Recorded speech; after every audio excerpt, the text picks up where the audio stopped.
The Jesus freedom from the Lord China. Again, spiritual nourishment from next week. Enjoy your time. Ang mga pamilya nyo po, ilang taong anibersaryo na? Simulan natin doon sa panahon na ikinasal yung mag-asawa at nagkapamaanak. Ilang taon na? May anibersaryo ang pamilya natin spiritual, may anibersaryo ang pamilya natin na biological. Pero dapat ang pamilya masaya. Why? Because family is permanent. Kaya ayaw mo o gusto mo yung pamilya mo, yung pa rin naman ang pamilya mo, hindi mo naman kayang palitan yan. Kaya layasan mo yan, itakwil mo, hindi mo pa rin pwedeng palitan. So ba't hindi na lang pasayahin? Kaya sa layasan, ba't di na lang pagandahin para lagi kang nananabik na umuwi at makipag-isa sa pamilya? Family is much better off happy. Let's talk about 8 habits of happy families. Galing lahat ito sa Proverbs 15. Ano nga ba ang kostumbre ng mga pamilyang masasaya o ng pamilyang sasaya? Dear God, we thank you that we have the Proverbs. Salamat na yung karunungan ng mga matatanda ng unang panahon pa ay nabuo, nasulat, at hanggang ngayon pwede naming pakinabangan. Nananalig kami na ang mga karunungan ito sa inyo nagmula at itinuro nyo sa maraming mga saling lahi at ngayon nais naming makinabang. Buksan nyo po ang aming mata, ituro nyo sa amin ang pinakamagandang paraan ng pag-unawa ng matatandang kasabihan at ito'y maging kapakipakinabang sa amin ngayon. Be our speaker. Give us the wisdom to understand your word, O God. Lead us so our families will be happier, will be better. All for your glory. And we pray in the name of Jesus our Lord. Amen. Proverbs 15, I'll be reading from the Contemporary English Version. A kind answer soothes angry feelings, but harsh words stir them up. Kind words are good medicine, but deceitful words can really hurt. In happy families, members speak kindly and truthfully to one another. Kung tayo ay polite sa mga strangers, kung tayo ay may nire-reserbang good manners, good words sa mga boss sa opisina, sa mga customers ng ating negosyo, higit lalo dapat pinakamagaganda yung salita na binibitiwan sa mga miyembro ng pamilya. Kasi yung customer, pwede namang maputol ang relasyon nyo. Yung mga boss mo, mag-design ka lang, hindi mo na boss yan, pero ang pamilya mo, pamilya forever. Kaya dapat maganda ang salita. Mabait, hindi nakakagalit, hindi nakakapagpalabas ng kabangisa ng kapwa, kundi nakakapagpalabas ng kanyang kabaitan. We are polite. If you have to have a happy family, and if you already are happy, and you want to be happier, improve every day on this department. Politeness. Kagandahang asal. Proverbs 15:5, don't be a fool and disobey your parents. Be smart. Accept correction. In happy families, the children are wise to obey and accept discipline from their parents. Young people today might be tempted to think that they know better than their parents.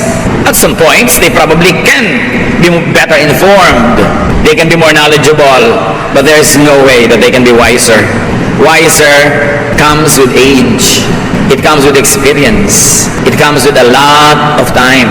Kaya kung minsan, akala ng mga kabataan ngayon, kamalibahas at marami silang access to knowledge, to technology, that they no longer need their parents' advice and discipline. But no. Experience, age, and very especially love makes for excellent guides and life mentors. Dahil mahal ka ng magulang mo, dahil lang doon magtiwala ka na sa kanyang ipapayo. Hindi man perfect ang payo, magkamali man, pero maganda pa rin ang dahilan kung ba't ginagawan ka ng ganyang turo o ganyang disiplina. Proverbs 15:20, children with good sense make their parents happy, but foolish children are hateful to them. Pinakita dito kung sino talaga yung matatalinong bata. In the happy families, the children are sensible and the children make their parents happy. Gaano karami sa mga anak ngayon na ambisyon nyo everyday to make your parents happy? At sabi sa Biblia, ang matalinong anak, pinapasaya niya ang kanyang magulang. How much is this a part of a son's or a daughter's daily objective? Why do you want to make your father happy? Because a happy father is a better husband to your mother. A happy mother is a better wife to your father. And a happy couple will lead the family into greater happiness. Meron tayong ministry sa isa't isa. Hindi lang tungkulin ng magulang na pasayahin ang anak. Tungkulin din ng anak na pasayahin ang magulang. And when everybody is happy or happier, we create a home that we long to go back to all the time. Masaya yung atmosphere. Pinananabik ang uwian, hindi pinagmamadali ang layasan. Of course, in happy families, parents lead and discipline their children, and the parents are united and consistent. How can parents lead and discipline their children effectively? When their children allow and encourage their parents to do so. Dapat ang body language ng anak, sinasabi sa magulang, pwede niyo po akong pagalitan pag mali ako. Pwede niyo akong paluin, iba't ibang degree, depende sa edad, kung ano ang aking pagkakamali. Pwede niyo akong pagsabihan, pwede niyo akong payagan lumakad o hindi payagan. Dapat yan body language, kinaklarify ng bata. Para yung magulang, bagamat hindi dapat, pero para hindi na mag-alangan kung didisiplinahin ba ang bata o hindi. Alam niyo ba, marami magulang ngayon hesitant to discipline their children because many of them are absentee parents. They have to work in the big city or they have to work in another country and they have very, very few days during the year to spend with their children. And so the parents become indulgent during their vacations with their children. They want to be remembered only for being nice and indulgent and being a good provider and a happy companion. So they ignore their duty to discipline. Hindi kasalanan ng mga magulang na ang ekonomiya natin ay kinakailangan mayroong magkahiwa-hiwalay para kumita at mabuhay at mapag-aral ang mga anak. Pero mga anak, hindi kasalanan ng mga magulang nyo na wala sila sa inyong presence. Kaya nga sila wala para kayo buhayin. So don't make them feel guilty for not being there in your graduation kasi wala ka naman pang-enroll kung hindi siya nag-abroad. Don't make them feel guilty na wala siya sa bawat birthday nyo o ganitong okasyon. Hindi niya gusto wala siya doon. Nauobliga lang siya at mahirap din sa kanyang loob na wala siya. So pag nagbabakasyon ng inyong magulang, mga anak ng OFW, hindi magulang nyo lang may tungkulin na pasayahin kayo. Tungkulin nyo rin na pasayahin sila.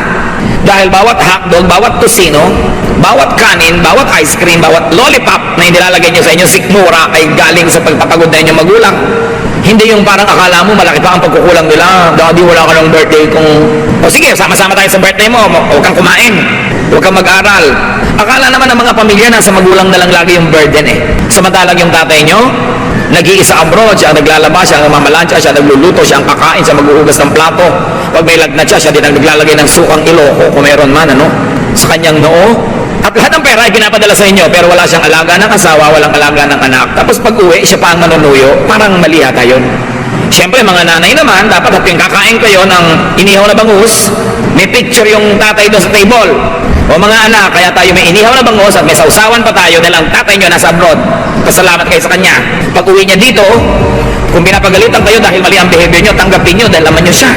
Hindi yung nanay, kampi-kampi sa anak. Pag uwi ng tatay, magkakampi mag-iina, parang outsider si tatay. It's unfair. Dapat may pananagutan sa bawat isa. So kahit na hindi kayo lagi nagkikita, pag may nakita ang tatay na maling behavior, dapat hindi siya mangingiming itama ka kasi duty ng tatay yun eh. Marami pong nagpapadala sa akin ng tanong, lalo sa Facebook. Yung mga anak ko naglalakihan na, nagrereklamo po yung wife ko, hindi na daw niya madisiplina. Uuwi na po ba ako? Abi, alam nga naman hindi ka pa umuwi. Pag uwi mo may sukay na yung mga anak mo, may kaliskis, may buntot. Kunwari lang may anak ka, pero malayo na yung loob sa'yo. Parang wala ka na rin anak nun. Isang tricycle pa lang po ang aming naipupundar. Kailangan mag-decide ka kung kailan yung enough, kailan yung tama na. Siguro pag nag-abroad ang tao, the first 3 to 5 years need. But if it's already overly long, greed na yun. Ayaw nang tumigil. Lalo yung asawa daw, hindi mga 10 years pa para makabili tayo ng bahay. Bahay saan? Sa Pililya. Ang layo. So another 10 years daw, para makabili tayo ng car. Dahil ang layo, kailangan ng car. Pagbalik mo, may mga apo ka na, hindi ka kilala ng anak mo. Unfair. So kailangan matitino yung mga naiiwan kay husband o wife. Magtipid, magnegosyo, huwag gasang akala mo ninang sa lahat ng kasalan. Samantalang naghihirap yung asawa abroad, ang mga anak naman, tatlo cellphone. Yung puro gastos dito, gastos doon, hindi na nare-realize ang hirap ng magulang. Alam nga namang idain pa sa inyo yung hirap. Alam nga namang magpa-picture siya na butil-butil ang pawis dito at kumakain na sardinas. Siyempre, ang picture niya lagi, yung outing, yung bakasyon ng company nila. Napaminsan-minsan lang yun. Ang totoo nun 15 tao sila sa loob sa kwarto. Bihira naman yung maginhawa. Idadaing pa ba? Facebook ba yun? Siyempre, hindi. So, makiramdam kayo. Proverbs 15:31-32, healthy correction is good. And if you accept it, you will be wise. You hurt only yourself by rejecting instruction, but it makes good sense to accept it. Mga anak ang kausap dito. At asawang pasaway. Minsan yung anak mo, asawa mo, parang panganay mong anak. Siya ang pasaway, no? Lahat may pananagutan para tumino ang pamilya. Hindi lang yung isang matino ang kailangang manindigan para sa lahat ng hindi matino. Maraming hindi alam ang anak. At malalaman nyo lang yan pag magulang na rin kayo. So habang hindi pa rin kayo magulang, hindi nyo pa nalalaman na maging magulang, sumunod na lang kayo. Kasi kung hindi naman kayo mahal ng natatay nyo, dapat hinagis na kayo sa kanal nung bata pa kayo. Dapat nadagan na kayo, tinguupo siya sa silya, hanggang nagkaluray-luray na kayo at di na kayo lumaki pa. Kaya kayo nakaabot sa edad nyo na yan kasi mahal kayo. Therefore, magtiwala na lang kayo. Though imperfect, your parents will always want the best for you. Trust your parents. Of course, unless they are mentally insane, which is another case. Kaunti lang yun. Proverbs 15:15 to 17. The poor have a hard life, but being content is as good as an endless feast. It is better to obey the Lord and have only a little than to be very rich and terribly confused.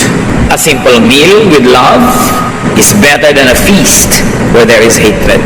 Talino talaga ng mga nagsulat nito. Inspired talaga ng Diyos. Sabi, kung magkakandara pa kayo sa pagpapayaman, pero ang magiging bunga nito ay nagkakagulo ang pamilya nyo. Maghahanda kayo na ang laki-laking handa, ang ganda-gandang handaan, pero nag-aaway-away na kayo. Magpapatibo kayo ng anak, ang liit ng bahay nyo, gusto na anak nyo, bumababa sa laki-laking hagdan. So magpapagawa pa kayo ng malaking-malaking hagdan na wala naman pinupuntahan. Para lang siya manaog doon sa tugtog ng musiko. Tigilan yung kabaliwan na yan. Magpakasimple kayo para di magulo. Lalo't hindi nyo naman afford. Ngayon, kung afford nyo, gagastos kayo ng 300,000, 400,000 sa party na hindi maapektuhan ng inyong budget, hindi maapektuhan ng inyong pagpaparal sa mga anak, mga babayarin, hindi kayo mangungutang, hindi umarya kayo. Pero kung uutangin nyo lang, magkakandabuhol-buhol ang mga budget nyo para lang kayo magpasikat. So a simple meal is better than a feast where there is hatred. Go for the simple when the complicated will hurt family life. Pagka sobra na yung matataas sa mga pangarap na hindi mo na maabot kahit anong tiyad ang gawin mo, mabababaan ang pangarap. Dapat realistic. Pag makikipag-compare sa pinsan, sa kapatid, sa kamag-anak, sa kapitbahay, magtataka ka naman talaga, merong nyugan, ang kapal-kapal ng mga nyug at mga puno, biglang may bahay doon na mukhang sa Mediterranean talaga. Siguro, marino ang anak niyang magulang na yan. At bakit siya nagpagawa na laki-laking bahay? Kasi yung kumari niya sa kabila nagpapagawa, marino na yung anak. So unahan sila sa pag-text sa anak, anak, kulang pa tayo ng bubong. Anak, kulang pa tayo ng naligi. Paano naman niya ipinagawa niyo kasi laki na simbahan? Hindi naman talaga naging Mediterranean, kundi Mediterranean lang ang itsura. Simpleng-simpleng bubong, 5 layer. Nakakita na kayo ng mga bahay ba ngayon na parang walang wala sa lugar? Simpleng-simpleng bubong, pero ang dami mga sub-bubong na letter A na gano'n. Yung para mga bahay ni Dracula. So, bakit ang dami mga layer-layer ng bubong? Saan nakuha to? Nagkausu-usuhan, nagkagaya-gayahan yung kapitbahay. Lumalaki tuloy ang gasto sa yero. Sa halip na simple na lang. So go for the simple. There is great godliness in contentment. For we brought nothing into the world and we cannot take anything out of the world. Hindi natin tinatanggalan ng mga kapatiran natin ng pangarap, pero ibagay sa realidad ang pangarap. Pagdugtungin ang langit at lupa, hindi yung nakalutang ka para abutin mo ang ulap, pero hindi ka na nakatungtong sa lupa. Dahil babagsak at babagsak ka. Proverbs 15:27, being greedy causes trouble for your family. So kailan titigil? When will we say enough is enough? Kailan natin sasabihin sa daddy nyo, anak, na huwag na siya mag-abroad, magsama-sama na tayo dito uli? Kailan natin papauwi ng nanay mo na 20 years ang nag-aalaga ng anak ng iba, hindi maalagaan ng mga sariling anak dahil sa pangangailangan? Again, hindi natin sinisisi yung mga yon dahil talagang gusto lang nila makapag-provide. But when is enough? Dapat merong usapan kung kailan yung enough. Dahil hindi na uubos ang gastahan. Pag napag-aaral mo yung mga anak mo, bigla mag-aasawa yon, may apo ka na naman ngayon, apo mo naman ngayon pag-aaralin mo. Hindi ka na makakauwi dito ng buhay. Malamig na bangkay ka lang uuwi dito. So kailangan merong hangganan. Pero maiba ko, kung gusto niya na maraming letter ang bubong nyo, bahala kayo. Total pace nyo lang naman yan. Kaya lang magastos talaga sa yero. In happy families, members value simplicity over extravagance. When running after wealth would lead to ungodly confusion and quarrels. Or when the strife to be very wealthy leads to the disintegration of the family. Yung unity ng pamilya nyo, pagsasama-sama nyo, yung pa rin ang pinakamahalaga. Mga kapatid, mahal man at murang pagkain ang ilagay nyo sa sikmura nyo, ganun din ang ending. Kumain kayo ng 100 na pesos na set budget meal at gumastos kayo ng 100 o 1,000 per person in a fancy restaurant, yun pa rin ang ending sa Poso Negro. Yun din yun. So pag-isa-misa lang dapat yung mga ganyang activities. 5 man o 50 ang inyong underwear, ganun pa rin yung katawan nyo. isuot niyo man yung mahal o hindi mahal, yun pa rin ang ending. So ibagay natin sa ating mga kakayanan para hindi sobrang mabigatan yung naghahanap buhay. Proverbs 15:18, another habit of a happy family. Losing your temper causes a lot of trouble, but staying calm settles arguments. In happy families, members keep calm in potentially explosive situations. Mainit ang ulo ng nanay mo, lamigan mong ulo mo, baw. Bukas ka na maginit ng ulo mo kung talaga mang valid yan. Mainit ang ulo ni wife, wala namang masyadong dahilan si husband para maginit ng ulo, baw.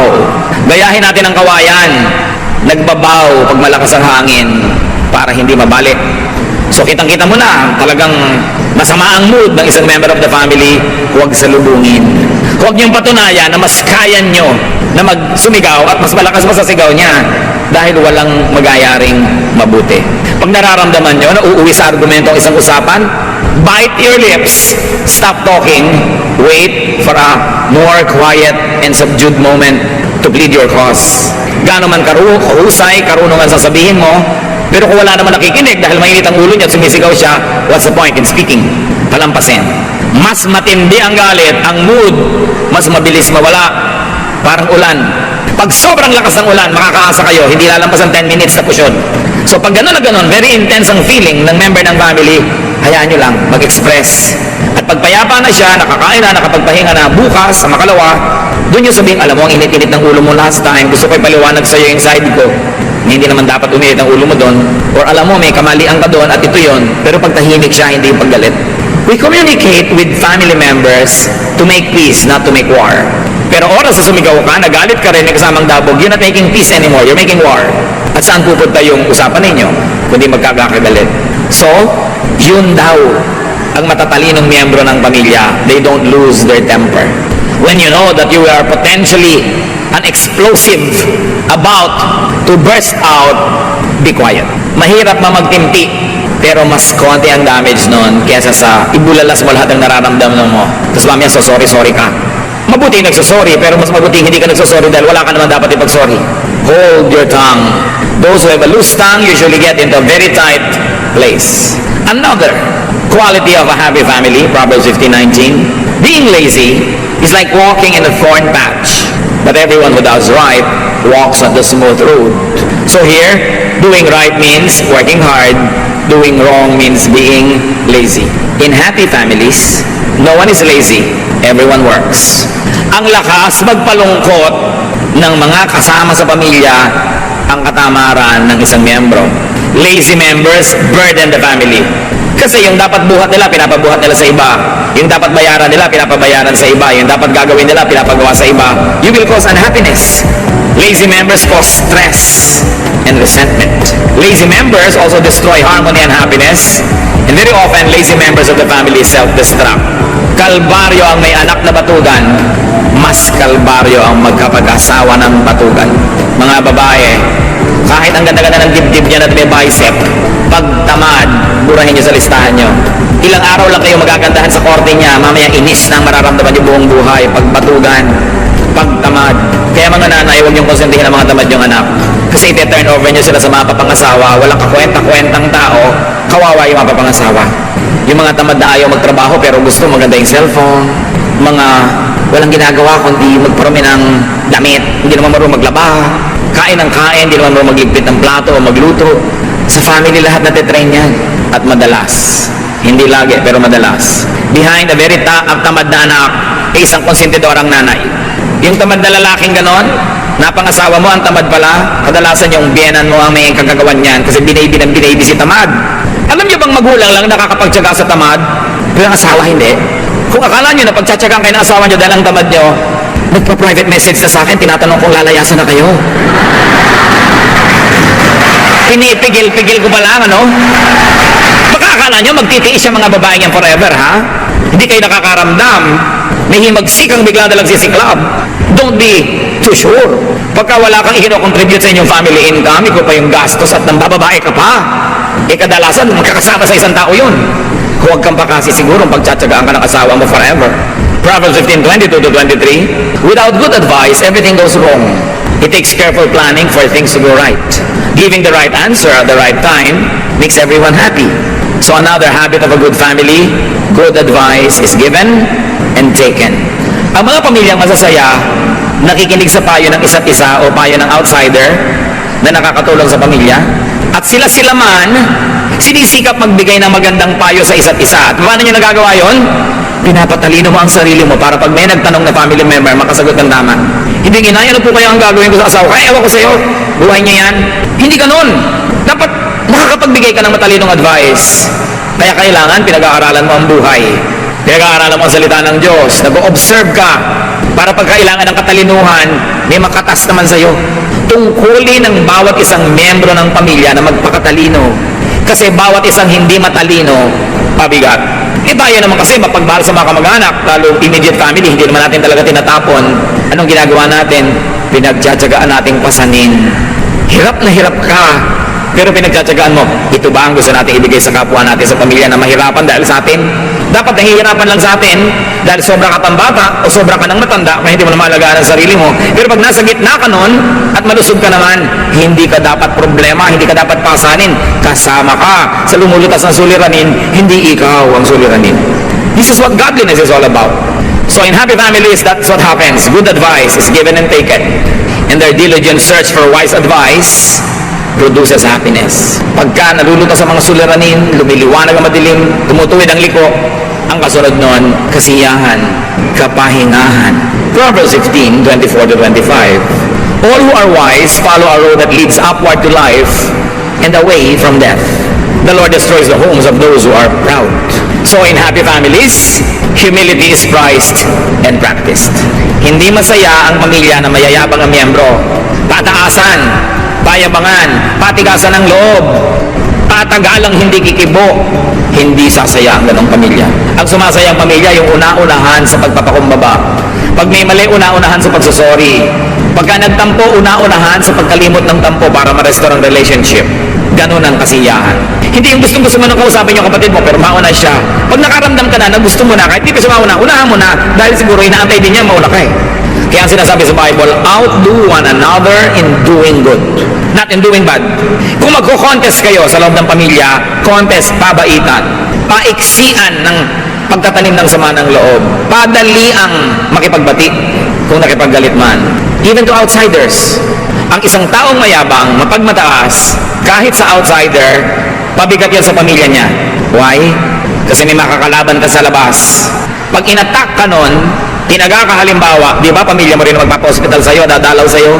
Pag ang yabang-yabang mo sa pinagtatrabahuhan mo, tinanggal ka sa trabaho, wala ka ngayong pera, di ba pamilya mo na naman magsusupport sa'yo?